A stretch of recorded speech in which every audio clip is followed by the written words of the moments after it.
Freedom Fighters is a game made up more of nuance than direct in-your-face mechanics.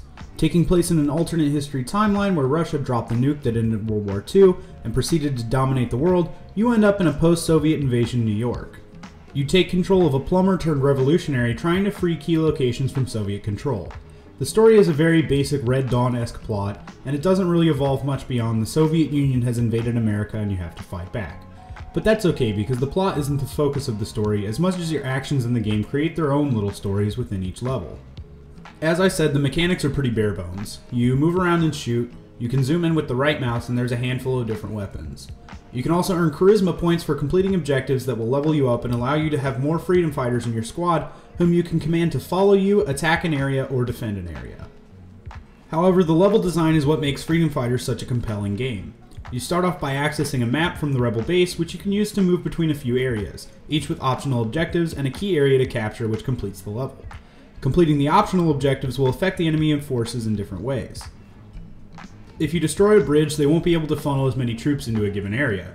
Destroy a comms tower, and they won't be as organized. The levels take place in the streets of New York and are actually quite large, requiring a map to navigate more often than not. There are also a multitude of ways to reach your objective. For instance, if you have the resources to do it, you can get together a group of soldiers and charge a Soviet checkpoint and brute force your way through it. Or you can climb up a nearby building and kill the Soviet snipers and use their weapons to take out the checkpoint from afar. Or you can just sneak through another building and bypass it entirely. The game recreates the idea of being a freedom fighter fighting against a better supplied and trained opponent flawlessly. The game does lack weapon variety though. I found myself using the assault rifle for about 85% of the game because it has a good sized ammo pool, is good up close as well as at range, and can deal more than enough damage to take out any enemy. Because there's no better version of the assault rifle or anything like that, there's really no reason to use any other weapons except in very specific circumstances.